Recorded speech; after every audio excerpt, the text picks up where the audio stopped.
understand that our elders are necessary, right? And the power that we have, it's not just for the sake of having it.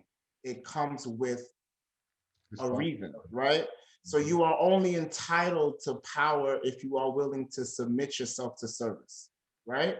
So it is imperative that if you are willing to take this walk, then you have to be willing to serve, because that's the way. There's no cheat code. There's no way around it.